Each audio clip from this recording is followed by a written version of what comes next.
Customer को भी पता होता है कि इसी रेट पे हमें प्रोडक्ट मिलेगा और वो उस रेट पे प्रोडक्ट खरीद के चला जाता है। आप ऐसा करोगे तो आपके पास ज्यादा कस्टमर आएंगे ही नहीं, क्योंकि हर कोई वही सामान बेच रहा है। किसी कस्टमर को पता कैसे चलेगा कि आप सस्ते में दे रहे हो? अगर आप सस्ते में दे रहे होंगे आपके पास ज्यादा कस्टमर आएंगे ही नहीं, तो ओवरऑल आप अपना प्रॉफिट लूज कर रहे हो। हाय एवरीवन, दिस इज विपुल अग्रवाल, आपका एजुकेटर। स्वागत करता हूं आपका साइंस एंड फन पर। तो बच्चों, इस वीडियो में मैं आप लोगों के लिए माइक्रो इकोनॉमिक्स का चैप्टर रेवेन्यू का वन शॉट लेकर आया हूं। एक ही शॉट में पूरा रेवेन्यू आपके लिए एकदम क्रिस्टल क्लियर हो जाएगा इस वीडियो को देखने के बाद। तो मेरी आप लोगों से रिक्वेस्ट है कि आप इस वीडियो को पूरा देखिए, बहुत ही मजा आएगा इस वीडियो को देखने में। और इस वीडियो को अपने फ्रेंड्स के साथ शेयर भी करिएगा। इस वीडियो के जो नोट्स होंगे वो आप लोग हमारे साइंस एंड फन के ऐप से इजीली डाउनलोड कर सकते हैं। तो आइए बच्चों, फिर स्टार्ट करते हैं हम लोग रेवेन्यू को। बच्चों, ये रेवेन्यू का वन शॉट है, ये रेवेन्यू का वन शॉट है। और आप लोगों को मैं बता दूं कि हम लोग रेवेन्यू से पहले जो हम लोग पढ़ रहे थे वो पढ़ रहे थे हम लोग प्रोड्यूसर बिहेवियर को। सबसे पहले हमने माइक्रो इकोनॉमिक्स में पढ़ा था माइक्रो इकोनॉमिक्स का मीनिंग, फिर देन हमने कंज्यूमर बिहेवियर को पढ़ा था। तो उसमें मैंने आप लोगों से बोला था कि अगर इस यूनिट को समझना है तो आपको कंज्यूमर के पर्सपेक्टिव से सोचना पड़ेगा, और अगर आपको प्रोड्यूसर के बिहेवियर को समझना है तो बच्चों आपको ऐसा प्रोड्यूसर सोचना पड़ेगा। आप ये समझ लो कि आप एक शू फैक्ट्री के मालिक हो, कि आपको शू की मैन्युफैक्चरिंग करनी है, तो उस हिसाब से आप लोगों को सोचना पड़ेगा। तो इस चैप्टर के अंदर भी आप लोगों को एज अ प्रोड्यूसर सोचना है, जिससे कि आप लोगों को ये चैप्टर बहुत अच्छे से समझ में आ सके।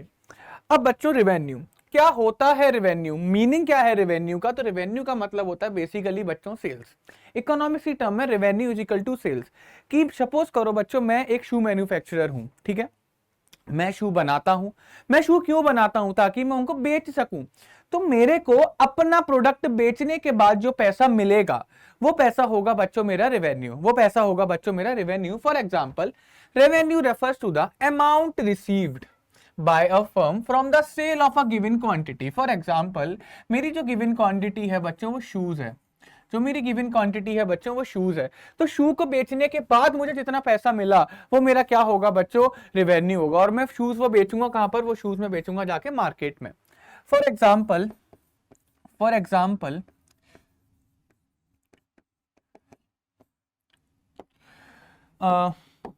विपुल रिसीव्ड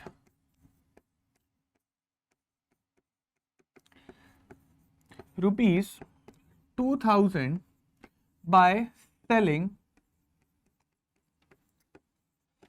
10 pairs of shoes। तो बच्चों, जब मैंने 10 पेयर ऑफ शूज को बेचा, तो मुझे कितना रुपया मिला? मेरे को मिला बच्चों 2000 rupees. So that 2000 rupees is my revenue. ये बच्चों मेरा क्या है? ये मेरा बच्चों रेवेन्यू है। क्लियर है बच्चों? कोई प्रॉब्लम इसके अंदर आई थिंक होनी भी नहीं चाहिए। अच्छा, एक चीज जो हम लोग इससे पहले चैप्टर कर रहे थे, उस चैप्टर का नाम था कॉस्ट। और कॉस्ट को भी हमने प्रोड्यूसर की पर्सपेक्टिव से पढ़ा था। हम लोग रेवेन्यू को भी प्रोड्यूसर के पर्सपेक्टिव से पढ़ रहे हैं। तो is there a connection between cost and revenue? हाँ, there is a connection between cost and revenue. ध्यान से देखना बच्चों, ध्यान से देखना। अगर मैं आप लोगों से ये बोलूं कि सर रेवेन्यू क्या होता है, तो मैं रेवेन्यू को ऐसे करके बोल सकता हूं कि अगर रेवेन्यू इज इक्वल टू, अगर मैं बच्चों कॉस्ट के अंदर प्रॉफिट को प्लस कर दूंगा तो मेरा क्या निकल कर आ जाएगा? मेरा निकल कर आ जाएगा रेवेन्यू। तो बेसिकली मैं बोल सकता हूं कि profit is equal to, therefore profit is equal to, profit का मतलब क्या है? प्रॉफिट का मतलब बच्चों, अगर मैं रेवेन्यू में से कॉस्ट को माइनस कर दूंगा, यानी कि जितना पैसा, यानी कि अगर मुझे 10 पेयर ऑफ शूज बेचने के बाद 2000 रुपीज मिले हैं तो वो मेरा रेवेन्यू है।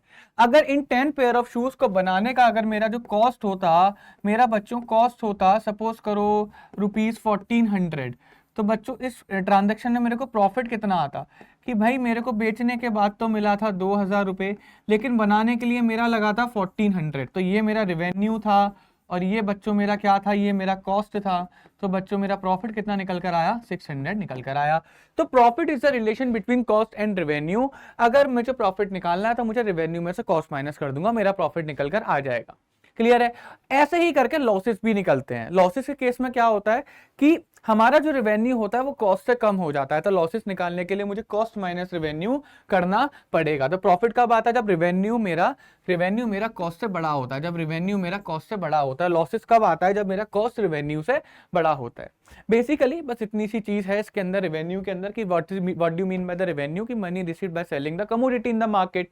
तो कितना आपको पैसा मिला, वही आपका रेवेन्यू। अगर 10 पेयर ऑफ शूज बेचने के लिए मेरे को 2000 रुपए मिले तो 2000 rupees is my revenue. Simple basics इतनी सी चीज है। Profit is the relation between revenue and cost. I hope आप सब लोगों को समझ में आ गया होगा। आइए बढ़ते हैं फिर हमारे क्या बोलते हैं नेक्स्ट टॉपिक की तरफ, जो कि हमारा कॉन्सेप्ट ऑफ रेवेन्यू, जो कि है बच्चों हमारा कॉन्सेप्ट ऑफ रेवेन्यू। आइए एक बार देखिए what do mean by the concept of revenue, कि रेवेन्यू के अलग अलग क्या पहलू हैं, रेवेन्यू का क्या कॉन्सेप्ट है, रेवेन्यू का बच्चों क्या कॉन्सेप्ट है, एक बार इसको देख लेते हैं। So the concept of revenue is divided into 3 terms. पहला टर्म जो है हमारा वो है टोटल रेवेन्यू। पहला जो टर्म्स है हमारा वो है बच्चों टोटल रेवेन्यू, जिसे हम लोग प्यार से शॉर्ट में टीआर भी बोलते हैं, शॉर्ट फॉर्म में टीआर भी बोलते हैं। सेकंड जो है हमारा वो है बच्चों एवरेज रेवेन्यू, जिसे हम लोग प्यार से शॉर्ट में बच्चों एआर भी बोलते हैं, जिसे हम प्यार से शॉर्ट में बच्चों एआर भी बोलते हैं।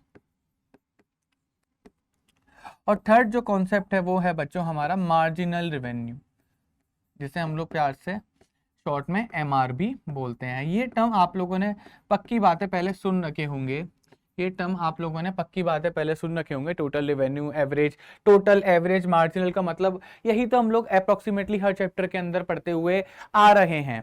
क्लियर है, हमने डिमांड चैप्टर में भी ये चीज़ें पढ़ी थी, हमने कॉस्ट में भी ये चीज़ें पढ़ी थी, प्रोडक्शन में भी हमने ये चीज़ें पढ़ी थी। तो बेसिकली आप लोगों को मतलब पता ही है इन सारी चीज़ों का, ठीक है। तो हम फिर भी रेवेन्यू के पर्सपेक्टिव से सारी चीज़ों को जानने की कोशिश करते हैं।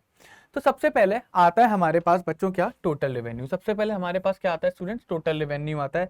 कि टोटल रेवेन्यू बेसिकली होता क्या है? तो total revenue refers to the total receipts from the sale of a given quantity. अगर मैं वही वाला लूं तो बच्चों अगर मैंने 10 पेयर ऑफ शूज बेचे थे, अगर मैंने 10 पेयर ऑफ शूज बेचे थे, क्लियर है, तो मुझे टोटल रिसिप्ट कितना हुआ था बच्चों? मुझे टोटल रिसिप्ट हुआ था 2000 रुपीज से। तो 2000 rupees is my total revenue. What is the total amount received after selling a certain commodity, after selling the specific commodities, कि मुझे कुछ कमोडिटीज के बेचने के बाद कितना पैसा टोटल मिला। तो जितना पैसा मेरे को टोटल मिला that is my total revenue. तो टोटल रेवेन्यू का बेसिकली फॉर्मूला क्या होता है कि total revenue is equal to, total revenue is equal to price multiply by quantity, price multiply by quantity. So this is the formula, this is the formula for the total revenue, this is the formula for the total revenue. कि basically total revenue क्या होता है, basically total revenue क्या होता है कि जब हम लोग मान के चलो प्राइस को, टोटल प्राइस को क्वांटिटी से मल्टीप्लाई कर देते हैं। प्राइस का मतलब कि एक कमोडिटी कितने रुपए की बिक रही है, एक कमोडिटी कितने रुपए की बिक रही है। अगर मैं यहाँ पर मैं एग्जाम्पल में लिखूं, फॉर एग्जाम्पल अगर मैं बच्चों यहाँ पर एग्जाम्पल में लिखता हूँ कि सपोज करो कि price of 1 pair of shoes, price of 1 pair of shoes is equal to ₹200 and जो मेरे पेयर्स सोल्ड हुए हैं, पेयर्स सोल्ड, मेरे कितने पेयर सोल्ड हुए हैं, सपोज करो मेरे 10 पेयर सोल्ड हुए हैं, मेरे 10 पेयर्स सोल्ड हुए हैं। तो बच्चों क्या ये मेरा प्राइस है? हाँ ये मेरा प्राइस है। क्या ये मेरी क्वांटिटी है? हाँ बच्चों ये मेरी क्वांटिटी है जो कि मैंने बेची है। तो बच्चों मेरा टोटल रेवेन्यू कितना निकल कर आएगा? तो टोटल रेवेन्यू था मेरा प्राइस मल्टीप्लाई बाई क्वांटिटी। अगर मेरा प्राइस बच्चों 200 रुपये पर पेयर है और मैंने टोटल 10 पेयर्स बेचे हैं, तो मेरा रेवेन्यू निकल कर आया है स्टूडेंट्स कितना? 2000। आई होप आप लोगों को समझ में आ गया होगा। आप लोगों को पूरी अच्छे से समझ में आ गया होगा कि टोटल रेवेन्यू का मतलब क्या होता है। Total revenue refers to the total receipt, total receipt from, कहां से आई है टोटल रिसीट, किधर से आई है कि हमने किसी क्वांटिटी को बेचा। तो मैंने अगर 10 पेयर ऑफ शूज बेचे तो मेरे को 2000 रुपए रिसीट हुए, 2000 रुपए ही बच्चों मेरी क्या हो गई, 2000 रुपए ही बच्चों मेरी टोटल रेवेन्यू हो गया। तो total revenue is equal to price into quantity, simple सी बात है, कोई इसके अंदर प्रॉब्लम नहीं है। आई होप आप लोगों को टोटल रेवेन्यू बहुत अच्छे से समझ में आ गया होगा। आई होप आप लोगों को टोटल रेवेन्यू बहुत अच्छे से समझ में आ गया होगा। टोटल रेवेन्यू को हम लोग बच्चों टीआरपी बोलते हैं। आ जाइए आगे। नेक्स्ट होता है बच्चों average revenue. What do mean by the average revenue? Average revenue को शॉर्ट में स्टूडेंट्स एआर बोला जाता है। ठीक है, एवरेज रेवेन्यू का मतलब देखते हैं। पता ही है बेसिकली आप लोगों को, एवरेज का मतलब जब हम लोग एक क्वांटिटी का निकालते हैं, एक क्वांटिटी का रेवेन्यू निकालते हैं। ठीक है, तो average revenue refers to the revenue per unit of the output sold, revenue per unit of the output sold. अगर मेरे को 2000 रुपए मिले 10 पेयर ऑफ शूज बेचने के बाद, तो मेरे को एक पेयर ऑफ शूज कितना रेवेन्यू देके जा रहा है? एक पेयर ऑफ शूज, सीधी सी बात है, मेरे को 200 रेवेन्यू देके जा रहा है। सिंपल सीधी बात है। क्या बच्चों, एक पेयर ऑफ शूज यानी कि एक कमोडिटी को बेचने के बाद जितना रेवेन्यू आया, क्या वो मेरे प्राइस के बराबर होगा? नहीं होगा। क्योंकि प्राइस भी तो, अगर मैं बेसिकली कहूँ कि एक शूज मैं 200 रुपए का बेचूंगा तो वो मेरा प्राइस है। और अगर मैं इसको घुमाकर ये चीज बोलूं कि 10 पेयर को बेचने के बाद 2000 मिले, तो इसका मतलब एक पेयर को बेचने के बाद 200 मिले, तो वो भी तो मेरा प्राइस ही माना जाएगा। तो average revenue is equal to price, average revenue is equal to price, ये बात यहां से निकल कर आती है। इसको मैं मैथमेटिकली आपको प्रूफ भी करके दिखा सकता हूं। देखो, सबसे पहले हम लोग देखते हैं एवरेज रेवेन्यू का फॉर्मूला क्या होता है। सबसे पहले हम लोग देखते हैं एवरेज रेवेन्यू का फॉर्मूला क्या होता है। तो एवरेज रेवेन्यू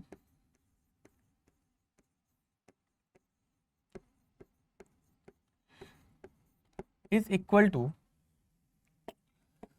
total receipts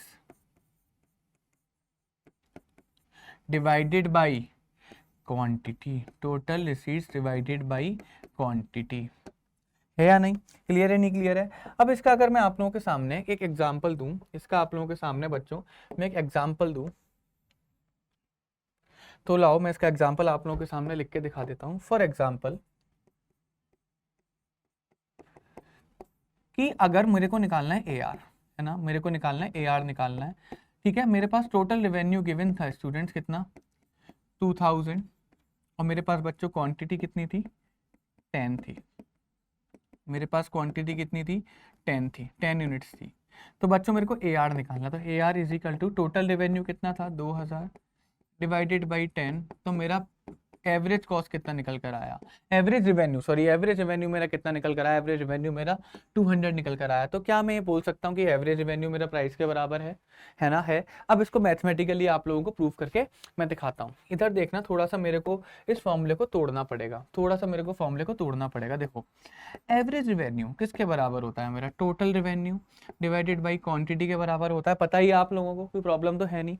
अभी पीछे वाली स्लाइड में मैंने आप लोगों को बताया था कि टोटल रेवेन्यू का फॉर्मूला था प्राइस इंटू क्वांटिटी। तो प्राइस को मैं P लिख सकता हूँ, क्वांटिटी को मैं Q लिख देता हूँ, और नीचे डिवाइडेड बाय मैं Q लिख देता हूँ। अगर मैं Q से Q को काटूंगा तो मेरे पास क्या बचा, प्राइस बचा। तो देयरफॉर मेरे पास क्या निकल कर आया कि AR is equal to price. ये मेरे पास इक्वेशन निकल कर आई कि AR is equal to price, AR is equal to price. तो इसमें आप यहाँ पर लिख सकते हो कि average revenue is equal to price, और उसको मैंने नीचे आपको प्रूफ करके दिखा दिया मैथमेटिकली भी, और उसका एक एग्जांपल के थ्रू भी मैंने प्रूफ करके दिखा दिया कि average revenue is equal to price, average revenue is equal to price.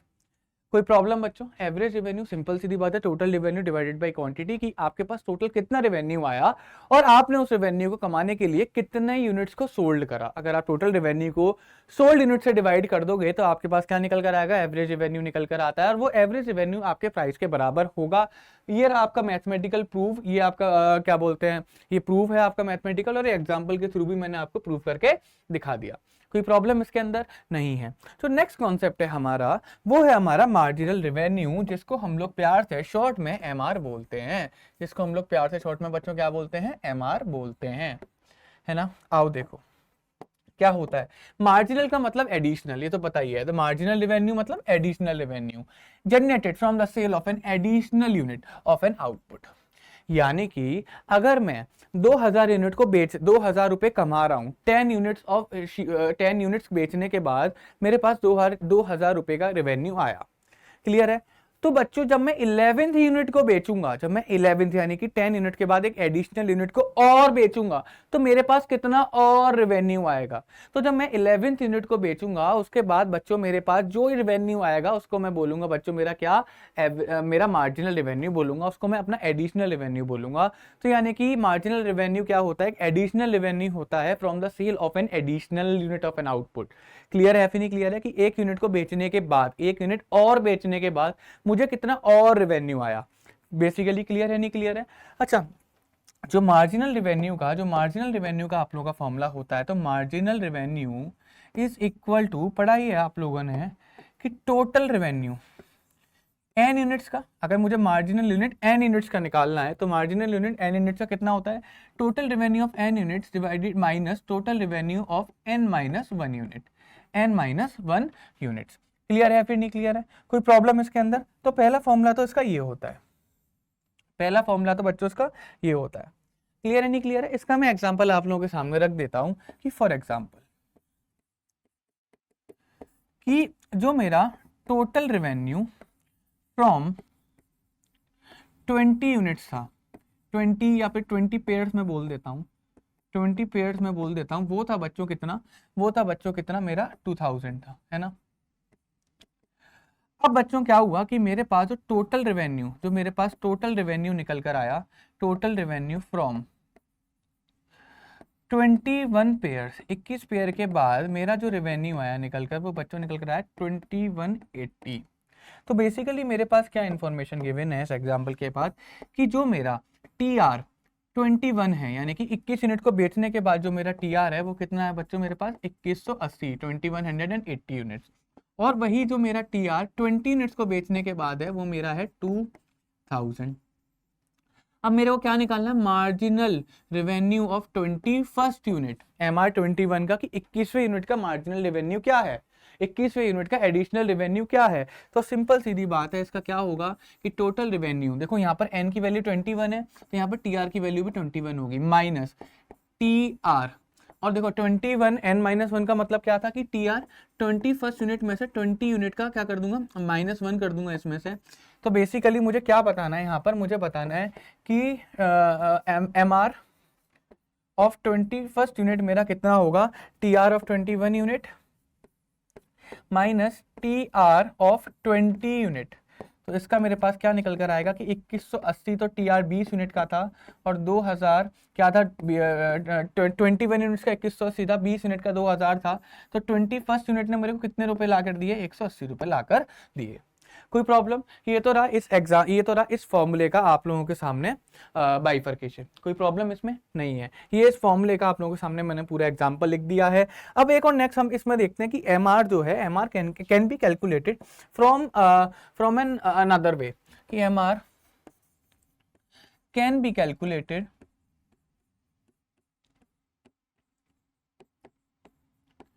From an another way, यानी कि एक और फॉर्मूले से हम लोग MR को कैलकुलेट कर सकते हैं। आओ देखो वो फॉर्मूला क्या होता है।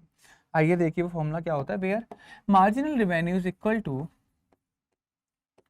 Marginal revenue is equal to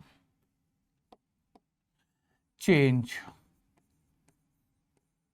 in total revenue divided by change in units sold। इसको अगर मैं शॉर्ट में लिखना चाहूँ तो इसको मैं शॉर्ट में कैसे लिख सकता हूँ? इसको मैं शॉर्ट में बच्चों कैसे लिख सकता हूँ? इसको मैं लिख सकता हूँ शॉर्ट में बच्चों, चलो, change in TR divided by change in Q। ये भी एक इसका क्या होता है स्टूडेंट्स? ये भी एक इसका दूसरा तरीके से फॉर्मूला होता है। ये भी इसका दूसरे तरीके से फॉर्मूला होता है। अब इसका मैं अगर मैं आप लोगों के सामने इसका एग्जाम्पल लिखता हूँ तो पुराने वाले एग्जाम्पल को ही मैं समझाता हूँ। फॉर एग्जाम्पल बच्चों, जो मेरा टी आर था कितने का, 21 यूनिट्स का, वो कितना था बच्चों, 2180 था। और जो मेरा टी आर था कितने का बच्चों, 20 यूनिट्स का, वो मेरा कितना था, 2000 था, है नहीं है। अब मुझे क्या निकालना है, एम आर। एम आर निकालने के लिए मुझे क्या चाहिए, चेंज इन टी आर। बच्चों टोटल रेवेन्यू में कितना चेंज आया, टोटल रेवेन्यू में कितना चेंज आया, टोटल रेवेन्यू में सर 180 रुपीज़ का चेंज आया। तो कोई बात नहीं, मैं 180 rupees change in total revenue 180 rupees मैंने न्यूमरेटर में लिख दिया, divided by change in quantity. भाई क्वांटिटी कितनी चेंज हुई है, यहाँ पर 21 थी, यहाँ पर 20 है, तो क्वांटिटी तो एक ही चेंज हुई है। तो यानी कि एम आर मेरा कितना निकल कर आया, 180। तो बेसिकली दोनों फॉर्मूले मेरे को सेम ही आंसर देंगे, दोनों फॉर्मूले सेम ही आंसर देंगे। बट मैं आप लोगों से रिकमेंड यही करूंगा कि आप ये वाला फॉर्मूला यूज करो। क्यों ये वाला फॉर्मूला यूज करो, कि यहाँ पर तो बस मैंने एक ही यूनिट्स के बीच में डिफरेंस लिया कि 21 से 20। अगर मेरे को 4 यूनिट 5 यूनिट के बीच में अगर मेरे को डिफरेंस निकालना होगा तो इस वाले फॉर्मूले में मेरे को हर यूनिट के बीच का डिफरेंस अलग अलग कैलकुलेट करके दिखाना पड़ेगा। बट इस फॉर्मूले में ऐसा करने की कोई जरूरत नहीं है। बेसिकली अगर मैं मान के चलता हूँ कि 5 यूनिट के बीच का टोटल रेवेन्यू का डिफरेंस है 500 रुपए, तो डिवाइडेड है 500 डिवाइडेड बाई 5 कर दूंगा तो 100 रुपए जो निकल कर आएगा वही मेरा एमआर होगा। तो इसमें आप एक से ज्यादा जब डिफरेंस होता है तो उसमें भी कैलकुलेट आप कर सकते हैं, इसमें कोई भी प्रॉब्लम नहीं होगी। बट वो प्रॉब्लम वहां पर हो सकती है क्योंकि इस वाले फॉर्मूले में हमेशा जो यूनिट्स के बीच में डिफरेंस होना चाहिए 1 का होना चाहिए, लेकिन यहाँ पर ऐसा कोई कंपल्सरी रूल नहीं है। अच्छा, अब एमआर हेल्पर्स हमारी क्या करता है, एमआर मदद करता है। एमआर मदद करता है टोटल रेवेन्यू को भी कैलकुलेट करने में। तो टोटल एक यहाँ पर एक बहुत इंपॉर्टेंट पॉइंट है, बहुत ही इंपॉर्टेंट पॉइंट है क्या, कि टोटल रेवेन्यू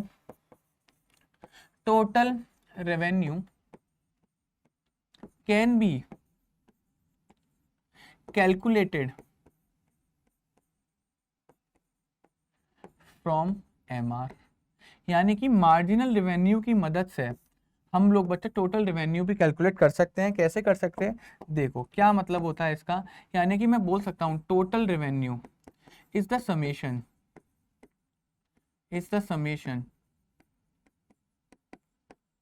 ऑफ एमआर। अगर हम सारे एमआर को प्लस कर देंगे तो हमारे पास बच्चों टोटल रेवेन्यू निकल कर आ जाएगा। मुझे लगता है कि ये चीज़ ना आप लोगों ने पहले भी पढ़ रखी है। तो टोटल रेवेन्यू बेसिकली कुछ नहीं होता। अगर मुझे total revenue of N units निकालना है, मुझे total revenue of N units निकालना है, तो मैं क्या करूँगा, एम आर 1 एक यूनिट का एम आर, सेकेंड यूनिट का एम आर, सेकेंड यूनिट्स का एम आर, थर्ड यूनिट का M R, plus fourth N units का एन आर। मतलब मैं एन यूनिट्स तक सारे एम आर को प्लस कर दूंगा तो मेरे पास total revenue of N units निकल कर आ जाएगा। तो बेसिकली बस मैं लिख सकता हूँ कि अगर मेरे को टी आर एन चाहिए, अगर मेरे को total revenue of N units चाहिए, तो मैं समेशन कर सकता हूँ किसका बच्चों, एम आर का। मैं सारे एम आर का समेशन कर सकता हूँ। कहाँ से लेके कर सकता हूँ, 1 से लेके एन तक, कि मैं एम आर को 1 से स्टार्ट करूंगा और एन तक जाकर खत्म कर दूंगा। तो बेसिकली ये भी इस तरीके से भी आप लोग जो है टोटल रेवेन्यू को कैलकुलेट कर सकते हो। इस तरीके से भी आप लोग अपने टोटल टी आर को यानी कि टोटल रेवेन्यू को कैलकुलेट कर सकते हो स्टूडेंट, कोई प्रॉब्लम इसके अंदर नहीं है। अब आइए हम लोग देखते हैं, ये आप लोगों के सामने आ गया निकल कर, ये आप लोगों के सामने पूरा एमआर के दोनों मेथड निकल कर आ गया कि एमआर का एक तो ये T R N minus 1 units, ठीक है। दूसरा एमआर का फॉर्मूला ये था, ये ज़्यादा वायबल फॉर्मूला है, ये ज़्यादा, ये मैं कह सकता हूँ कि बेटर, ये क्या है बच्चों, बेटर है। ये क्या है स्टूडेंट्स, ये बेटर है, क्योंकि इसके अंदर जरूरी नहीं है कि आपका डिफरेंस एक ही होना चाहिए यूनिट्स का। अगर एक से ज्यादा यूनिट्स का डिफरेंस है तो अब भी आप इस फॉर्मूले को यूज कर सकते हो। ये हमारा एमआर की तरफ से कॉन्सेप्ट निकल कर आता है कि टोटल रेवेन्यू को भी हम एमआर की हेल्प से फाइंड आउट कर सकते हैं। बस हमें सारे एमआर को यानी कि all the marginal revenue of 1 unit, marginal revenue of 2 units, marginal revenue of 3 units, हम लोग को सारे मार्जिनल रेवेन्यूज को प्लस करना और हमारे पास हमारा टोटल रेवेन्यू निकल कर आ जाएगा। हमारे पास हमारा बच्चों टोटल रेवेन्यू निकल कर आ जाएगा। अब हम इन सारी चीज़ों को ना एक एग्जाम्पल के थ्रू समझते हैं। अब हम सारी चीज़ों को एक एग्जाम्पल के थ्रू समझते हैं। जितना भी हमने कलेक्ट करा है वो हम लोग एक एग्जाम्पल के थ्रू इस केस में समझकर देखते हैं। आइए देखिए, प्राइस है बच्चों मेरा ये 10, 9, 8, 7, 6, 5, 4, ये मेरा टोटल रेवेन्यू का कॉलम है, ये मेरा एवरेज रेवेन्यू का कॉलम है, ये मेरा मार्जिनल रेवेन्यू का कॉलम है। तो बच्चों अभी मैंने आप लोगों को बताया था कि टोटल रेवेन्यू क्या होता है। टोटल रेवेन्यू क्या था, total revenue basically price multiply by quantity होता है, प्राइस मल्टीप्लाई बाई क्वांटिटी होता है। तो बच्चों प्राइस मेरे पास ये रहा, यूनिट सोल को मैं क्वांटिटी ही मानूंगा, यूनिट सोल मेरा क्वांटिटी ही है, ठीक है।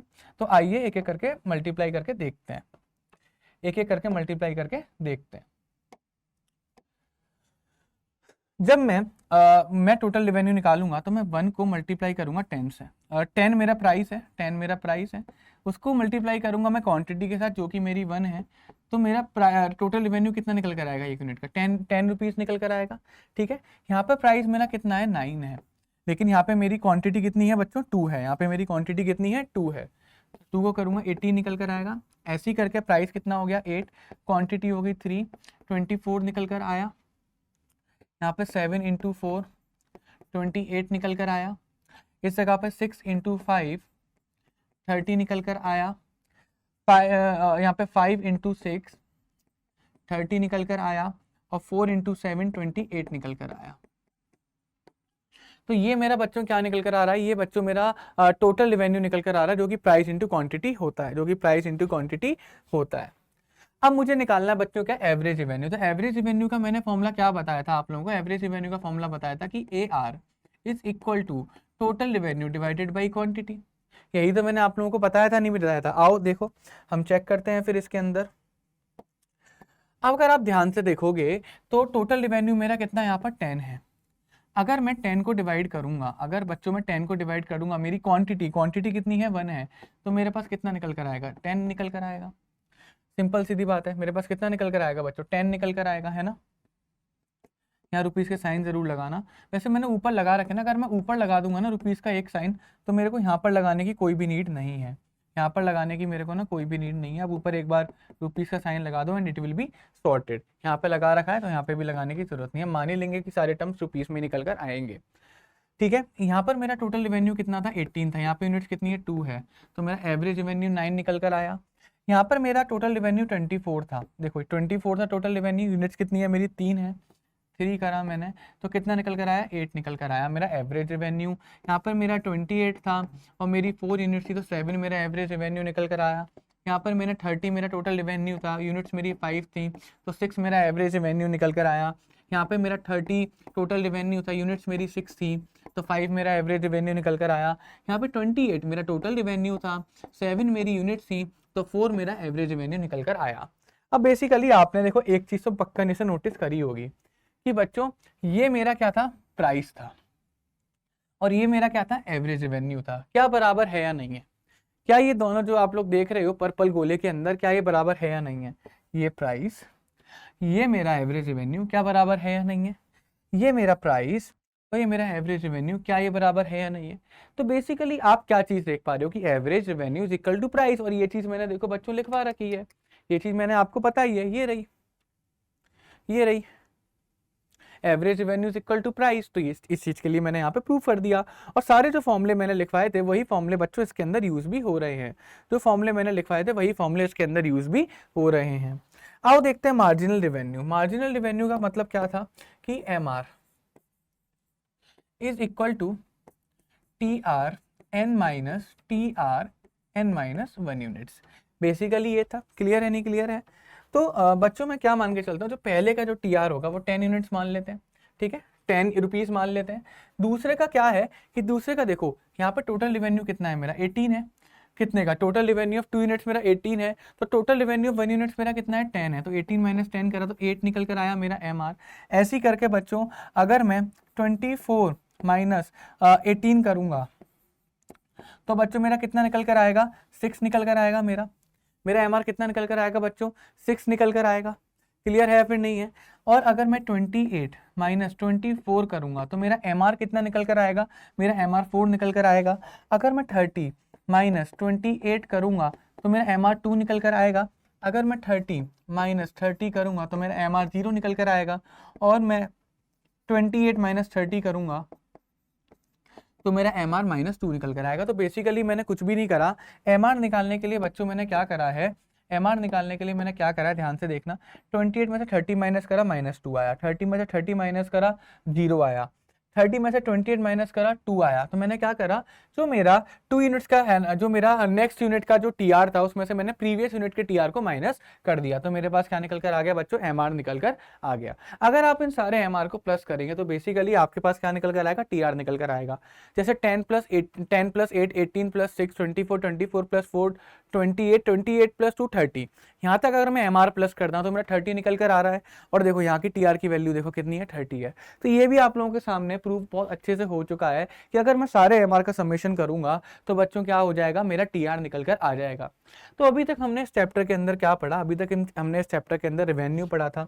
अभी तक हमने इस चैप्टर के अंदर बच्चों क्या पढ़ा था, रेवेन्यू पढ़ा था, रेवेन्यू पढ़ा था, ठीक है। अब हमने रेवेन्यू के कॉन्सेप्ट को पढ़ा था।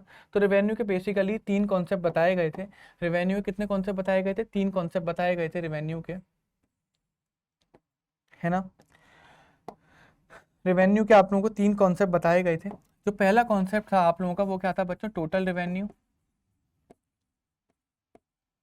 Total revenue. सेकंड जो कॉन्सेप्ट था बच्चों आप लोगों का क्या था, एवरेज रेवेन्यू। और थर्ड जो कॉन्सेप्ट था बच्चों आप लोगों का वो क्या था, आपका मार्जिनल रेवेन्यू, मार्जिनल रेवेन्यू, है ना। और टोटल रेवेन्यू में हमने क्या पढ़ा था, T R is equal to price multiply by quantity, ये चीज पढ़ी थी। सेकंड वाले में हम लोगों ने क्या पढ़ा था, एवरेज रेवेन्यू यानी कि A R is equal to T R divided by quantity. और इसी के अंदर हमने कॉन्सेप्ट पढ़ा था, तो पहला तो ये हमने फॉर्मूला पढ़ा था, तो दूसरा कॉन्सेप्ट हमने इसके अंदर पढ़ा था वो ये था कि हमारा जो ए आर होता है वो हमारा प्राइस के बराबर होता है। फिर मार्जिनल रेवेन्यू में हम आए, तो मार्जिनल रेवेन्यू के अंदर हमने 2 फॉर्मूले पढ़े कि M R of N units, M R of N units is equal to T R of N units minus T R of N minus 1 units, ठीक है। सेकेंड जो हमने पढ़ा क्या था कि M R is equal to delta T R divided by delta Q, clear है। उसके बाद हमने एक और चीज इसके अंदर पढ़ी थी क्या, कि जो एम आर होता है, सॉरी जो टी आर होता है, जो हमारा टी आर होता है वो क्या होता है, समेशन ऑफ एम आर होता है। ये बेसिकली हमने अभी तक इतना सारा कुछ पढ़ा और इसको हमने सब प्रूफ भी करा, समझाया अभी मैंने आप लोगों को एक एग्जाम्पल के थ्रू।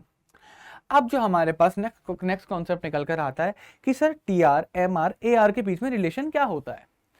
यहाँ पर जो मैंने बोला कि रेवेन्यू कॉन्सेप्ट, तो मेरे रेवेन्यू कॉन्सेप्ट बच्चों क्या थे, मेरे रेवेन्यू कॉन्सेप्ट थे बच्चों यहाँ पर T R, M R and A R, इनके बीच में क्या रिलेशन होते हैं, टी आर, एम आर और ए आर के बीच में क्या रिलेशन होते हैं, हमें इस चीज को देखना है। आइए स्टूडेंट्स देखते हैं हम इस चीज को हम लोग देखते हैं एक बार और इस चीज को समझने की कोशिश करते हैं। बेसिकली जो हमें रिलेशन देखना है वो रिलेशन देखना है बच्चों हमें डिफरेंट रेवेन्यू कॉन्सेप्ट्स के नजरिए से, जो कि हमें 2 सिचुएशन के अंदर जाकर देखना पड़ेगा। बेसिकली 2 सिचुएशन होती हैं हमें क्या बोलते हैं रिलेशनशिप देखने के लिए। पहली जो सिचुएशन होती है जहाँ पर बच्चों क्या आता है, प्राइस जो है कांस्टेंट रहता है, प्राइस बच्चों क्या रहता है, कांस्टेंट रहता है। इसका मतलब कि आप एक कमोडिटी खरीदो, आप 2 खरीदो, आप 10 खरीदो, आप 20 खरीदो, प्राइस क्या रहने वाला है, प्राइस बच्चों एग्जैक्ट सेम रहने वाला है। यहाँ पर आपको ऐसा कॉन्सेप्ट नहीं है कि आप क्वांटिटी ज्यादा खरीदोगे तो आपका प्राइस कम हो जाएगा, बिल्कुल भी नहीं। आप 1 खरीदो चाहे 100 खरीदो, आपका प्राइस सेम रहने वाला है। तो वो कॉन्सेप्ट है। ये कब होता है, ये परफेक्ट कंपटीशन मार्केट में होता है। परफेक्ट कंपटीशन को बहुत बेसिकली एक लाइन के अंदर मैं बता देता हूँ। परफेक्ट कंपटीशन वो मार्केट जहां पर एक जैसे बहुत सारे दुकानदार होते हैं जो कि सेम कमोडिटी बेचते हैं। क्लियर है। आप एक मार्केट में गए, जैसे आप पालिका बाजार गए, पालिका बाजार में जाके आप लोगों ने देखा होगा वहां अंदर घुसते ही ना बहुत सारे टैटू बनाने वाले मिलते हैं। तो that is a perfect competition कि बहुत सारे सेलर हैं और हर सेलर आप लोगों को एक ही तरीके का कमोडिटी बेच रहा है। तो ऐसी मार्केट के अंदर बच्चों प्राइस क्या रहता है, कांस्टेंट रहता है। आप किसी भी टैटू वाले के पास जाएंगे तो आपसे वो हमेशा क्या मांगेगा, सेम प्राइस ही मांगेगा। ठीक है। सेकंड कॉन्सेप्ट क्या होता है स्टूडेंट, सेकंड कॉन्सेप्ट होता है जहां पर प्राइस फॉल होता है with the rise in output, यानी कि वही वाला आ गया जो हम लोग इंडियंस अक्सर करते हैं कि हम लोगों ने क्या करा, प्राइस बढ़ा दिया। सॉरी, अगर हम क्या करते हैं नेगोशिएट करने के लिए दुकानदार से, प्राइस कम करने के लिए हम दुकानदार से बोलेंगे हम ज्यादा खरीदने आए हैं। हम यही तो करते हैं, ए भैया सही सही प्राइस लगाओ, हम तो ज्यादा कमोडिटी खरीदने के लिए आए हैं। क्लियर है। हम बोलते नहीं बोलते जाके भैया प्राइस सही लगाना, 1-2 लेके नहीं जा रहे, बहुत सारी चीजें लेके जा रहे हैं। तो वहां पर ऐसी मार्केट के अंदर जो मार्केट होती है बच्चों इम्परफेक्ट कंपटीशन, कि जहां पर एकदम कट थ्रोट कंपटीशन नहीं होता, उसके अंदर ऐसा हो जाता है कि आप अपने आउटपुट को राइज करने के लिए प्राइस को कम कर देते हो, कि हम प्राइस को कम कर देते हैं क्योंकि हमें सेल्स को इंक्रीज करना होता है। तो आई दोनों सिचुएशन को देखिए। In this situation firm has to accept the same price as determined by the industry. It means any quantity of a commodity can be sold at that particular price. इस case में क्या होता है कि जब perfect competition में आप लोग जाओगे तो आप एज अ प्रोड्यूसर के पॉइंट ऑफ व्यू से सोचो, आप एज अ प्रोड्यूसर अपने प्राइस को कम नहीं कर सकते ज्यादा यूनिट्स बेचने के लिए। परफेक्ट कंपटीशन मार्केट में ऐसा बिल्कुल भी नहीं होता। क्लियर है नहीं क्लियर है? आप ऐसा करोगे तो आपके पास ज्यादा कस्टमर आएंगे ही नहीं, क्योंकि हर कोई वही सामान बेच रहा है। किसी कस्टमर को पता कैसे चलेगा कि आप सस्ते में दे रहे हो? अगर आप सस्ते में दे रहे होंगे आपके पास ज्यादा कस्टमर आएंगे ही नहीं, तो ओवरऑल आप अपना प्रॉफिट लूज कर रहे हो। तो परफेक्ट कंपटीशन मार्केट में जनरली क्या होता है बच्चों, कस्टमर को भी पता होता है कि इसी रेट पे हमें प्रोडक्ट मिलेगा और वो उस रेट पे प्रोडक्ट खरीद के चला जाता है। तो इस केस में ना प्राइस सेल बढ़ाने के लिए प्राइस कम नहीं करा जाता, सेम प्राइस बिल्कुल रखा जाता है। क्लियर है? बट इस जगह पे क्या होता है, इन this situation firm follows its own pricing policy. यहां पर आप अकॉर्डिंग टू यू अपने प्राइसेस को चेंज कर सकते हैं। हाउएवर अगर आप चाहें कि आपको सेल को इंक्रीज करना है तो आप अपने प्राइस को रिड्यूस कर सकते हैं। तो हमें दो सिचुएशन पे पढ़ना है। पहला, जहां पे प्राइस कांस्टेंट रहने वाला है, कि प्राइस के अंदर कोई भी चेंज नहीं आएगा, चाहे आप 1 यूनिट बेच रहे हो, 10 बेच रहे हो, 100 बेच रहे हो, वही प्राइस पे आपको मिलेगा। सेकंड कंडीशन हम वो पढ़ने वाले हैं जिस कंडीशन के अंदर आपको यूनिट ज्यादा बेचने के लिए, अपनी सेल्स इंक्रीज करने के लिए आपको अपना प्राइस कम करना पड़ रहा है। ठीक है? इन दोनों सिचुएशन में रिलेशनशिप अलग अलग होते हैं, रिलेशनशिप काफी अलग अलग होते हैं। आइए देखिए एक बार relationship between TR, MR, TAR, TR and MR when the price remains constant, when the price remains constant। इसको समझने के लिए ना हमें एग्जांपल के थ्रू ही समझना पड़ेगा, हमें एग्जांपल के थ्रू ही समझना पड़ेगा। ये यूनिट सोल्ड है, मान के चलो मैं 5 यूनिट सोल्ड करता हूँ, 1 2 3 4 एंड 5। मैंने 5 यूनिट सोल्ड करी। अच्छा, मैंने आपको अभी प्रूफ करा था कि प्राइस और AR मेरा एक ही होता है। अगर मैं प्राइस लिख रहा हूँ तो वो मेरा AR भी होगा। क्लियर है? यहाँ पर क्या रहने वाला है बच्चों, प्राइस कांस्टेंट रहने वाला है। तो मैं प्राइस को कांस्टेंट ही लेके चलता हूँ कि देखो, एक भी खरीद रहा हूँ तब भी 5 रुपए में बेचूंगा, 2 खरीद रहा हूँ तब भी पर यूनिट 5 रुपए में बेचूंगा, 3 खरीद रहा हूँ तब भी 5 का, 4 खरीद रहा हूँ तब भी 5 का, 5 है तो तब भी 5 का। मतलब यहाँ पर एज अ प्रोड्यूसर मैं प्राइस कम करने नहीं वाला। आप भैया 1 खरीदो तो अभी मैं 5 रुपए के हिसाब से लगाऊंगा, आप 5 खरीदोगे तब भी 5 रुपए के हिसाब से लगाऊंगा। तो टोटल रेवेन्यू मेरा कितना होगा, TR का फॉर्मूला क्या होता है मेरा, प्राइस इंटू क्वांटिटी। तो मेरा प्राइस ये है, यानी कि 5 into 1 is equal to 5, 5 into 2 is equal to 10, 5 into 3 is equal to 15, 5 into 4 is equal to 20 and 5 into 5 is equal to 25। तो ये आपके पास क्या निकल कर आ गया, टोटल रेवेन्यू निकल कर आ गया। अगर आप यहाँ पर जाकर MR देखोगे, ठीक है, अगर मैं यहाँ पर जाकर MR देखूंगा तो MR बच्चों मेरा कितना निकलेगा, पहला तो 5 ही निकलेगा। अगर 10 में से मैंने 5 माइनस करा तो 5, 15 में से 10 माइनस करा तो 5, 20 में से 15 माइनस करा तो 5, 25 में से 20 माइनस करा तो 5। ये मेरा निकल कर आ जाएगा MR। अब देखो सर, ये क्या हो गया, ये क्या निकल कर आ रहा है, ये बच्चों अगर आप ध्यान देंगे, अगर आप इस चीज के ऊपर ध्यान देंगे तो यहाँ से ना कुछ इंपॉर्टेंट पॉइंट्स निकले। देखो बच्चों, ये चीज तो हम लोगों को पता थी कि जो हमारा AR होता है वो हमारा प्राइस के बराबर होता है, लेकिन यहाँ पर एक और चीज निकल कर आई कि सर ये तो हमारे MR के बराबर भी होता है। निकल कर आया या फिर नहीं आया कि ये तो हमारे MR के बराबर भी होता है? बताओ, ये तो हमारे MR के बराबर भी होता है। तो यानी कि हमारे पास एक बहुत इंपॉर्टेंट कंसीडरेशन निकल कर आया TR और AR और MR के बीच में कि यार in when the prices remain constant, price constant होंगे तो मेरा AR मेरे MR के बराबर ही तो होगा। और ये रहा सर उसका प्रूफ। बात आई समझ में या फिर नहीं आई? तो बच्चों, जब AR MR के बराबर होगा तो मैं कह सकता हूं, नहीं कह सकता कि जो MR का कर्व होगा वो बच्चों AR के कर्व जैसे AR का कर्व ही होगा। यानी कि प्राइस का कर्व, AR का कर्व और MR का कर्व, तीनों का कर्व एक ही होगा, क्योंकि AR जो है वो प्राइस के बराबर है और AR के बराबर MR है। देयरफॉर प्राइस, AR, MR तीनों एक दूसरे के बराबर, एक दूसरे के बराबर है और सबका जो कर्व निकल कर आएगा वो सेम निकल कर आएगा। ऐसा बोल सकता हूं, नहीं बोल सकता बच्चों में? बताओ, सिंपल है या नहीं है? क्लियर है या फिर नहीं है? बहुत आसान है। तो उसका आओ एक बार ग्राफ हम लोग देख लेते हैं। बच्चों एक बार हम लोग इसका ग्राफ देख लेते हैं, आइए। देखो ये बच्चों मेरा क्या, वाई एक्सिस। हम लाइन बना देते हैं तो थोड़ा हम लोगों के लिए आसान हो जाएगा। ओके,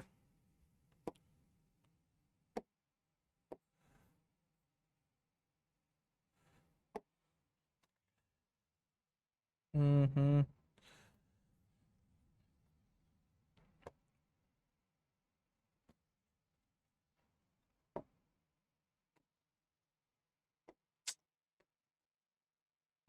आओ।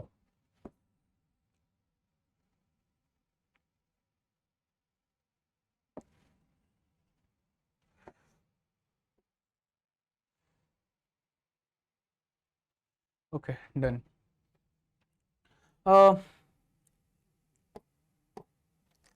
तो ये मेरा क्या है, एक्स एक्सिस, ये मेरा क्या है बच्चों, Y axis.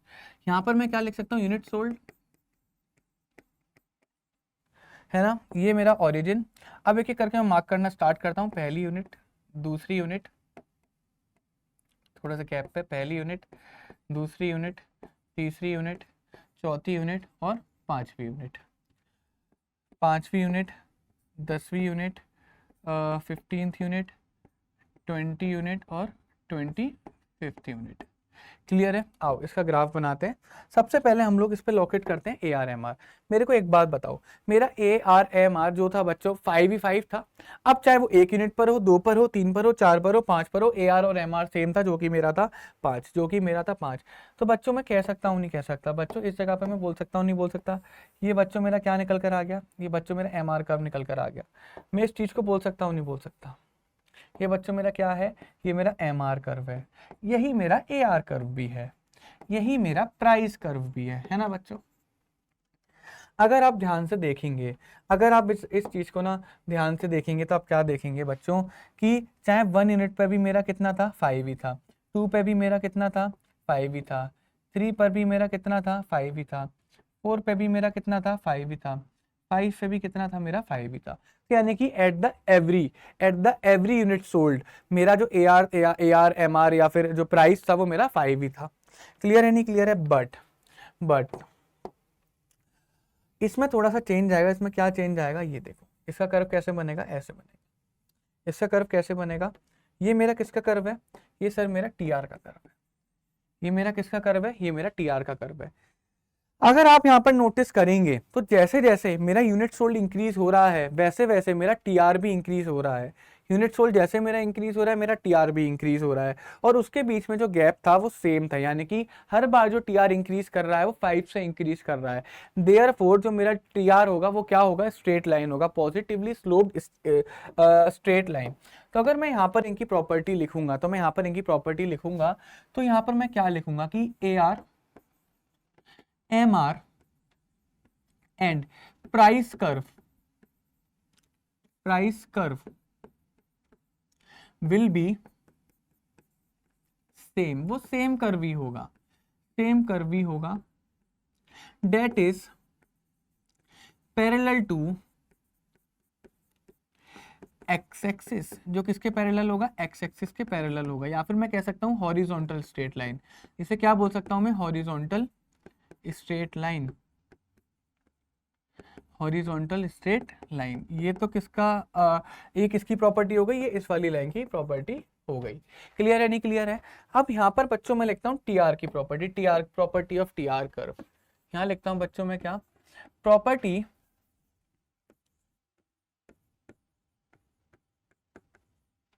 Of T R curve. ये होगी टी आर कर्व की प्रॉपर्टी। ध्यान से देखना, एज मैं बोल सकता हूँ यूनिट्स, मेरी यूनिट्स भी इंक्रीज कर रही हैं एंड मेरा टी आर भी इंक्रीज कर रहा है। तो क्या होगा, मेरा जो टी आर कर्व होगा, T R curve will be positively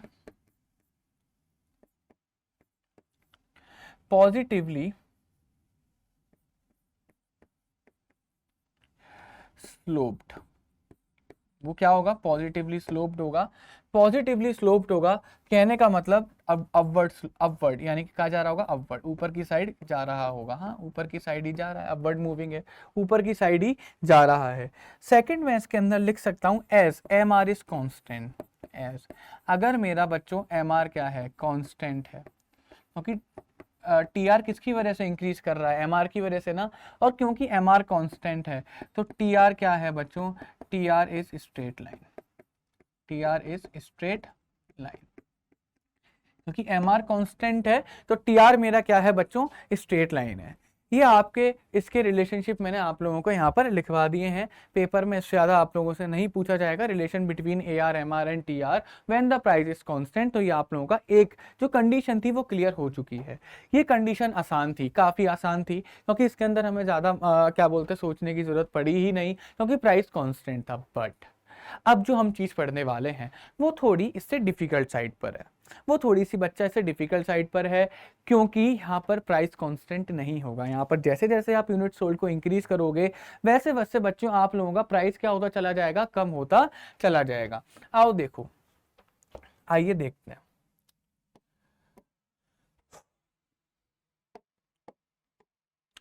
unit sold मतलब मैं इसको क्वांटिटी मान सकता हूँ, ये प्राइस आपको पता ही है टी आर एम आर, ठीक है। यूनिट सोल्ड मैं लेके चलता हूँ 1 2 3 4। और मैंने अभी आप लोगों को बताया कि यहाँ पे प्राइस फॉल करेगा जैसे ही हमारा आउटपुट राइज होगा। तो जैसे जैसे हमारा आउटपुट इंक्रीज हो रहा है हमारा प्राइस कम होता चला जाएगा। तो मैं मान के चलता हूँ कि एक यूनिट पे मैं 6 रुपये का बेचूंगा। अब यूनिट इंक्रीज हुई तो मैं 5 का बेचूंगा, 3 पर आया तो मैं 4 का बेचूंगा, 4 पर आया तो मैं 3 का बेचूंगा, और 5 पर आया तो मैं 2 रुपये का बेचूंगा। तो आप क्या देख पा रहे हो, जैसे जैसे ये इंक्रीज कर रहा है वैसे वैसे ये डिक्रीज कर रहा है। आओ टोटल रेवेन्यू निकालते हैं। मैं डायरेक्टली मल्टीप्लाई करके आप लोगों को दिखा देता हूँ, इतने समझदार हो कि 6 1 जा 6 6 होता है, 5 3 जा 5 2 जा 10, 5 इंटू 2 10 होता है, 4 3 जा 12 होता है, 3 4 जा 12 होता है, और हमारा 5 2 जा 10 होता है। क्लियर है, हमारा 5 2 जा 10 होता है। अगर मैं यहाँ पर आप लोगों को देखूं तो मेरा एम आर पहले 6 निकल कर आया, फिर 10 में से 6 गया तो 4 निकल कर आया, फिर 12 में से 10 गया तो 2 निकल कर आया, फिर 12 में से 12 गया तो 0 निकल कर आया, और 10 में से 12 गया तो -2 निकल कर आया। ये क्या निकल कर आया, -2 निकल कर आया। ये आप लोगों के सामने चीजें निकल कर आ गई, कोई प्रॉब्लम इसमें नहीं है। यहाँ पर भी एक यही है कि जो मेरा प्राइस और एआर क्या है बच्चों, सेम है। यहाँ पर भी मेरा प्राइस और एआर सेम है। क्लियर है, ये चीज़ आप लोगों के सामने निकल कर आ गई। अब बेसिकली ना इसे ग्राफ में काफ़ी ज़्यादा मजा आएगा, इसे ग्राफ में काफ़ी ज़्यादा मजा आएगा। इसका ग्राफ हमेशा देखने लायक होगा। आओ देखते हैं बच्चों। एक चीज़ आप नोटिस कर रहे होंगे, एक चीज़ आप ना इसके अंदर नोटिस कर रहे होंगे, क्या कि प्राइस, आप प्राइस और एमआर के बीच में डिफरेंस देखोगे। आप एक सबसे पहली यूनिट पे आप देखोगे कि क्या है, देखो प्राइस जो है वो मेरा एमआर के बराबर है ना। हाँ, उसके बाद जो मेरा एआर है वो एमआर से बड़ा है, एमआर से बड़ा। अगर एमआर 4 है तो मेरा प्राइस 5 है। यहाँ पर भी एमआर, अगर एआर मेरा 4 है तो मेरा एमआर 2 है। यहाँ पर ए आर 3 है तो मेरा एम आर 0 है। ए आर अगर यहाँ 2 है तो यहाँ पर एम आर मेरा -2 है। तो बेसिकली आप यहाँ पर क्या देख पा रहे हो, आप इस जगह पर क्या देख पा रहे हो, आप इस जगह पर एक चीज को बहुत अच्छे से नोटिस कर पा रहे होंगे कि पहले पॉइंट पर यानी कि फर्स्ट यूनिट के अंदर मेरा A R is equal to M R था या नहीं था। At the unit 1 A R is equal to M R था, यानी कि जिस जिस जगह से ए आर स्टार्ट हो रहा है उस जगह पर ए आर एम आर के बराबर था। फिर उसके बाद हमेशा मेरा ए आर जो रहा वो एम आर से बड़ा रहा। मेरा ए आर जो रहा वो हमेशा ही बच्चों किससे बड़ा रहा, मेरे एम आर से बड़ा रहा। आओ इसका ना फिर ग्राफ बना के एक बार हम लोग देख लेते हैं। इसका फिर हम लोग एक बार ग्राफ बना के देख लेते हैं। आइए देखते हैं।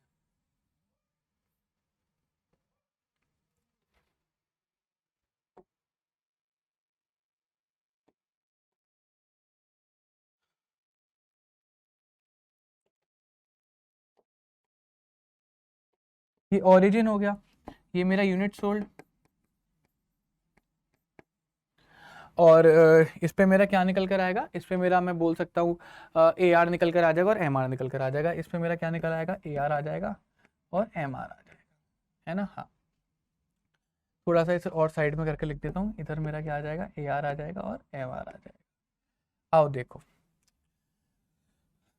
5 यूनिट थी, 1 2 3 4 5। यहाँ क्या था मेरा 1 2, यहाँ पर मैं AR-MR को अगर मैं देखूं ध्यान से तो मेरे कहाँ तक जाना है, 6 तक जाना है, तो 6 तक मैं ले सकता हूँ, कोई प्रॉब्लम नहीं है। 1 2 3 4 5 और 6। क्लियर है? अगर आप ध्यान से देखोगे, अगर आप बच्चों ध्यान से देखोगे तो मैं बहुत एकदम बताता हूँ आपको, देखो ध्यान से। आप ध्यान से देखोगे तो मेरा AR स्टार्ट कहाँ से हो रहा है, मेरा AR स्टार्ट हो रहा है 6 से, यानी कि 1 यूनिट पे 6 था, 5 यूनिट पे मेरा 2 था। तो मैं सिंपल सीधी बात है, 2 पॉइंट्स के बीच में AR की लाइन को कनेक्ट कर देता हूँ, वो मेरा AR का पॉइंट निकल कर आ जाएगा। तो मेरा AR किन किन के बीच में था, 1 यूनिट पे तो मेरा 6 था, यानी कि AR जो मेरा स्टार्ट होगा वो यहाँ से स्टार्ट होगा, और 5 यूनिट्स पे मेरा 2 था, और AR मेरा कहाँ पे आके खत्म होगा, मेरा यहाँ पर आकर खत्म होगा। तो AR मेरा कहाँ से कहाँ तक ट्रेवल करेगा, मेरा AR कहाँ से कहाँ तक ट्रेवल करेगा, मेरा AR इस पॉइंट से लेके इस पॉइंट तक ट्रेवल करेगा। तो मेरी ये क्या लाइन है, ये मेरी AR की लाइन हो गई है ना स्टूडेंट्स। कोई प्रॉब्लम इसके अंदर, कोई प्रॉब्लम इसके अंदर नहीं है। अगर मैं MR को देखूंगा तो MR बेटा 6 से स्टार्ट हो रहा है और 5 मिनट्स में -2 तक जा रहा है, यानी कि नेगेटिव में जा रहा है, वो वाई एक्सिस से नीचे चला जाएगा, वो वाई एक्सिस से नीचे चला जाएगा। तो आओ एक बार देखते हैं। तो बेटा स्टार्ट तो वो 6 से ही हो रहा है, यानी कि इसी पॉइंट से वो स्टार्ट हो रहा है, और वो 5th यूनिट पर कहाँ तक चला जाएगा, वो -2 तक चला जाएगा। वो कहाँ चला जाएगा, -2 तक, यानी कि कहीं ऐसे आ जाएगा, वो कहीं पर ऐसे आ जाएगा स्टूडेंट्स। और ये आपका क्या हो गया, ये आपका बच्चों, ये आपका हो गया क्या, AR, सॉरी MR। तो बेसिकली आप लोगों ने क्या देखा कि जिस पॉइंट से ये स्टार्ट हो रहे हैं, यानी कि इसी पॉइंट से दोनों के दोनों स्टार्ट हो रहे हैं, हाँ, लेकिन इस पॉइंट के बाद हमेशा AR जो था MR से बड़ा आ रहा था। तभी तो जो AR का आप कर्व देख रहे हो वो MR से बड़ा है या नहीं है, हाँ, AR MR से बड़ा है। तो मैं इनकी प्रॉपर्टी क्या लिख सकता हूँ, तो मैं इनके लिए जो फर्स्ट पॉइंट लिख सकता हूँ वो ये लिख सकता हूँ कि एट यूनिट वन AR किसके बराबर होता है, MR के बराबर। देयर आफ्टर उसके बाद AR is greater than MR, और ये कब होगा, always, always.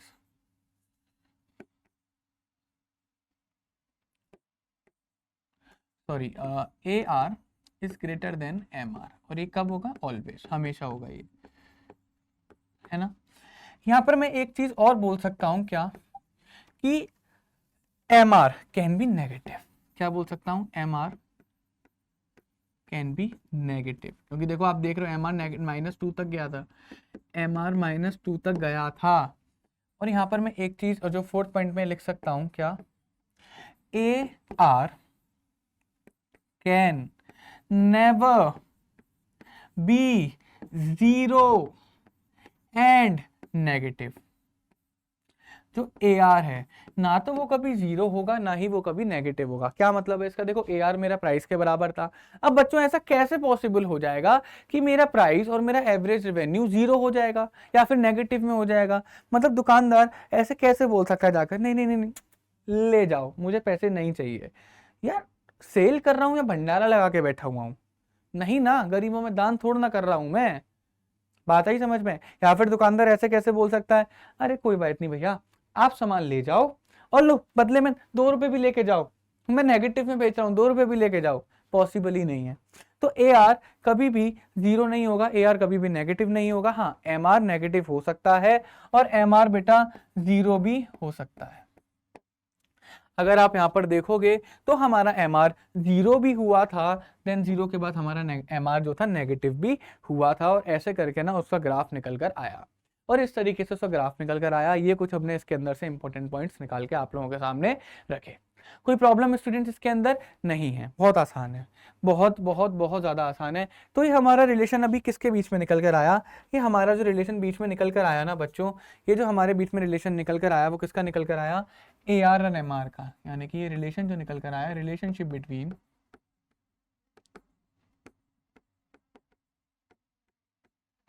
AR and MR, ये AR और MR के बीच का रिलेशन आप लोगों के सामने निकल कर आया। देखते हैं फिर नेक्स्ट क्या है हमारे पास। अब हमें जो रिलेशन आप लोगों के सामने बताना है, देखो इसके अंदर ना एक रिलेशन और क्या था, इसके अंदर एक रिलेशन और क्या था बच्चों, TR और MR के बीच का रिलेशन। एक रिलेशन और इसके अंदर निकल कर आ रहा है। क्या निकल कर आ रहा है बच्चों? टी आर और एम आर के बीच का रिलेशन, टी आर और एम आर के बीच का रिलेशन। ये बड़ा इंपॉर्टेंट रिलेशन है। आप अगर इस रिलेशन को ना इस जगह से आप लोग देखोगे तो आप क्या पता लगा पा रहे हो? एक सेकंड में यहाँ से रफ करके दोबारा लिख देता हूँ। ये 6, ये 5, ये 4, ये 3, ये 2। आप क्या देख पा रहे हो कि इसको भी कर देता हूँ जरा, 6 4 2 0 -2। आप बच्चा क्या देख पा रहे हो कि मेरा टी आर इंक्रीज करना है। हाँ, यहाँ पर आप क्या देख पा रहे हो कि तो टी आर है वो इंक्रीज कर रहा है। यहाँ 4 से इंक्रीज कर रहा है, यहाँ 2 से इंक्रीज कर रहा है, यहाँ 0 से कर रहा है, मतलब इंक्रीजिंग ऑर्डर में ही है। मैक्सिमम कहाँ पर है? मैक्सिमम यहाँ पर है। क्लियर है? जैसे ही जहाँ पर टी आर मेरा मैक्सिमम था वहां पर एम आर मेरा 0 हुआ। यहाँ पे टी आर मैक्सिमम था वहां एम आर मेरा 0 हुआ। क्लियर है? या और एम आर मेरा पॉजिटिव कब तक रहा? जब तक मेरा टी आर इंक्रीज कर रहा था। सिंपल, कोई प्रॉब्लम। जैसे ही मेरा टी आर गिरा, यानी कि मेरा टी आर डिक्रीज हुआ, मेरा टी आर कम हुआ, वैसे ही एम आर जो था बच्चों नेगेटिव में चला गया। यानी कि बेसिकली इसके अंदर भी 3 फेजेस निकल कर आएंगे। पहला फेज ये कि जब एम आर पॉजिटिव था, दूसरा फेज ये जब एम आर 0 था, तीसरा फेज ये जब एम आर नेगेटिव हुआ। तब क्या क्या होगा? आओ इसके ऊपर भी ग्राफ बना के देख लेते हैं। इसके ऊपर भी बच्चों ग्राफ बना के देख लेते हैं। इसके ऊपर बेसिकली ना मेरे को 2 ग्राफ बनाने पड़ेंगे। इसके ऊपर ना मेरे को 2 ग्राफ बनाने पड़ेंगे। आओ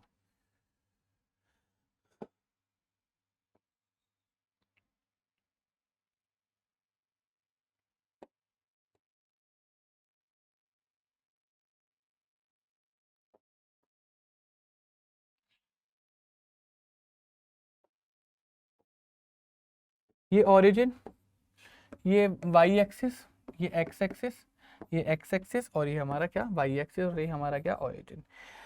मैं नीचे वाले पे ना तो मैं बोल सकता हूँ ये मेरे यूनिट्स हैं। तो अगर मैं एक्स एक्स इस वाले पे यूनिट्स मानना हो तो इस वाले पे ऑटोमेटिकली यूनिट्स ही होगा। 2 अलग अलग ग्राफ का मतलब उसके एक्स एक्सिस पे यूनिट्स ही है। और यहाँ पर जो आ रहा है वो यहाँ पर मेरा क्या आ रहा है? Total revenue. और इधर ये मेरा क्या आ रहा है? यहाँ पर मेरा एम आर आएगा। क्लियर है? कोई प्रॉब्लम इसमें नहीं है। आओ देखते हैं मेरा टोटल रेवेन्यू स्टार्ट कहाँ से हुआ था। मेरा टोटल रेवेन्यू स्टार्ट हुआ था 1 पे 0 था, यानी कि 0 पे 0 मान लेता हूँ। यानी कि मेरा टोटल रेवेन्यू 0 से स्टार्ट हुआ था और ऐसे करके एकदम बढ़ रहा था। फिर ऐसे जाके आगे क्या हो गया बच्चों? वो नेगेटिव हो गया, मतलब डिक्रीज करना स्टार्ट करा। क्लियर है? नहीं क्लियर है? अगर आप ध्यान से देखोगे तो मैंने अभी बताया था कि जिस पॉइंट पर, इस पॉइंट पर बच्चों क्या है, आप इस पॉइंट पर क्या देख पा रहे हो? आप इस पॉइंट के ऊपर क्या देख पा रहे हो? इस पॉइंट के ऊपर मैं बोल सकता हूँ, नहीं बोल सकता, कि यहाँ पर मेरा जो टी आर है, ये मेरा टी आर कर्व है। हाँ, कि इस पर जो मेरा टी आर है वो टी आर मेरा क्या है? मैक्सिमम। यहाँ पर मेरा क्या है? T R maximum. कि when the T R is maximum, उसी जगह पर बच्चों क्या होगा? उसी जगह पर बच्चों क्या होगा? जो मेरा एम आर होगा वो क्या हो जाएगा? 0 हो जाएगा। When the T R is maximum, जो एम आर होगा बच्चों वो मेरा क्या होगा? 0 होगा, नहीं होगा? मेरा 0 होगा, नहीं होगा? ये बन गया बच्चों मेरा क्या? M R curve. ये बच्चों क्या बन गया मेरा? ये बन गया बच्चों मेरा एम आर कर्व। अब आप देखो इनके बीच में ना बहुत, ये आप पहले पढ़ चुके हैं, ठीक है? अभी आपको खुद पता लगाना है कि आपने कहाँ पढ़ा था। हर टाइम मैं बता दूंगा तो बच्चा आप क्या करोगे। देखो ये मेरा एम आर क्या है? ये वाला जो एरिया है, ये वाला जो एम आर का एरिया, ये मैं कह सकता हूँ पॉजिटिव एरिया है। ये बोल सकता हूँ, मैं बोल सकता हूँ पॉजिटिव है ना? ये क्या है? इस पॉइंट पर एम आर 0 है, एम आर 0 है। और इसके जो नीचे वाला एरिया यानी कि ये वाला जो एरिया, मैं बोल सकता हूँ एम आर मेरा क्या हो गया? एम आर मेरा नेगेटिव हो गया। सिंपल है, ये 3 मेरे पास फेजेस निकल कर आए। तो यहाँ पे एम आर पॉजिटिव है, एम आर 0 है, एम आर मेरा क्या है? नेगेटिव है। यहाँ एम आर मेरा क्या है? नेगेटिव है। कोई प्रॉब्लम? अब देखो इसका फेजेस मुझे पता लगाने हैं। अगर मैं यहाँ पर थोड़ा सा ध्यान लगाकर आप लोग थोड़ा ध्यान लगाकर देखोगे तो आप क्या देख पा रहे हो कि जब एम आर मेरा पॉजिटिव था, जब एम आर मेरा पॉजिटिव था यानी कि इस वाले फेज में, तो मेरा टी यू क्या कर रहा था? इंक्रीज कर रहा था। मेरा टी यू क्या कर रहा था बच्चों? इंक्रीज कर रहा था। और जब एम आर मेरा 0 हुआ तो मेरा टी आर क्या हो गया? मैक्सिमम हो गया। और जब एम आर मेरा नेगेटिव गया तो ये बच्चों क्या हुआ, ये बच्चों क्या हुआ, मेरा टी आर क्या करने लगा, डिक्रीज करने लगा, मेरा टी आर क्या करने लगा, डिक्रीज करने लगा। तो 3 फेजेस समझ में आ गए होंगे। आपको ऐसे रखना है कि एम आर के 3 फेजेस होते हैं, एम आर एक पॉजिटिव होगा, जीरो होगा, नेगेटिव होगा। तब एम आर मेरा पॉजिटिव होगा तो टी आर मेरा इंक्रीज कर रहा होगा, जब एम आर मेरा जीरो होगा तो टी आर मेरा मैक्सिमम होगा, और जब एम आर मेरा नेगेटिव हो जाएगा तो टी आर डिक्रीज करना स्टार्ट कर देगा। आओ, यही तो 3 पॉइंट लिखने हैं बच्चों, बस हो गया। मैं यहां पे लिख देता हूं इंपॉर्टेंट पॉइंट्स, इंपॉर्टेंट पॉइंट्स। पहला important point, when MR is positive. Second, when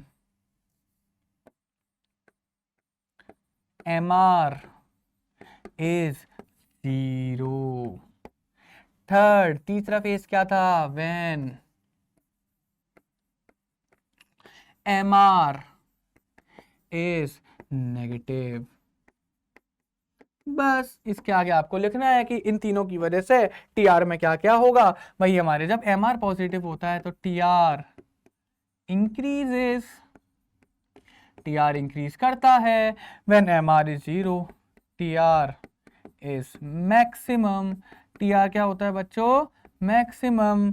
और व्हेन एमआर इज नेगेटिव तो टीआर डिक्रीजेस, टीआर क्या होता है, डिक्रीज करता है, टीआर क्या करता है, डिक्रीज करता है। तो बेसिकली यहाँ से आपको ना सारी चीज़ों का पता लग चुका होगा, ठीक है। तो यहीं पर हमारा ये चैप्टर खत्म होता है। रेवेन्यू में इसके अलावा कुछ भी नहीं था। हमने रेवेन्यू का मतलब समझा, हमने कॉन्सेप्ट समझा, टीआर एआर एमआर समझा।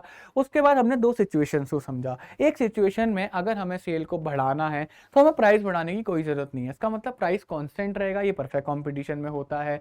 दूसरा केस हम लोगों ने समझा कि अगर हमें अपनी सेल्स को इंक्रीज करना है तो हमें प्राइस को कम करना पड़ेगा, ठीक है। तो पहले वाली सिचुएशन से हमने क्या आउटपुट निकाला कि AR is equal to MR is equal to price, clear है। और जो हमारा टोटल रेवेन्यू का जो कर्व होगा वो होगा पॉजिटिवली स्लोप्ड, यानी कि ऊपर की साइड जा रहा होगा।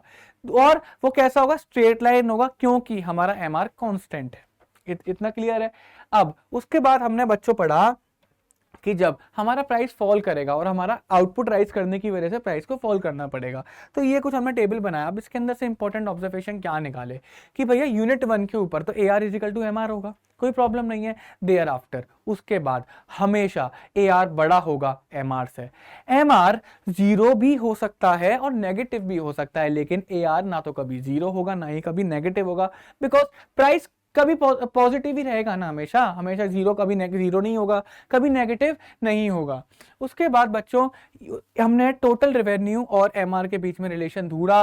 तो ये कुछ रिलेशन निकल कर आया, क्योंकि एमआर 3 फेजेस में चलता है। पहले एमआर पॉजिटिव होता है, फिर जीरो होता है, फिर एमआर क्या होता है बच्चों, नेगेटिव होता है। तो उसके अकॉर्डिंग हमारा टीआर भी रिएक्ट करता है। तो जब हमारा एमआर पॉजिटिव रहेगा टीआर इंक्रीज करेगा, जब हमारा एमआर हमारा जीरो हो जाएगा टीआर मैक्सिमम हो जाएगा, जब हमारा एमआर नेगेटिव हो जाएगा तो टीआर डिक्रीज करना स्टार्ट कर देगा। तो these are all the 3 phases. तो यहीं पर आप लोगों का ये वन शॉट खत्म होता है, साथ में आपका ये चैप्टर भी खत्म होता है। आई होप आप लोगों को बहुत ज्यादा मजा आया होगा। तो प्लीज इस चैप्टर को, इस वीडियो को अपने फ्रेंड्स के साथ जरूर शेयर करिएगा ताकि उन्हें भी एक क्वालिटी एजुकेशन मिल सके। और इस वीडियो को लाइक करिएगा, हमारे चैनल को सब्सक्राइब जरूर करिएगा। और आपको ये वीडियो कैसी लगी प्लीज कमेंट सेक्शन में जरूर बताइएगा, ताकि बच्चों मेरा कॉन्फिडेंस बढ़ सके और आप लोगों के लिए मैं ऐसे ही बहुत अच्छे अच्छे वन शॉट और आगे के लिए लेकर आ सकूं। क्लियर है स्टूडेंट? तो तब तक के लिए मिलते हैं, फिर मिलते हैं अपने नेक्स्ट वन शॉट के अंदर, जो कि बहुत ज्यादा इंटरेस्टिंग होने वाला है। और तब तक के लिए goodbye everyone, take care और पढ़ते रहिएगा।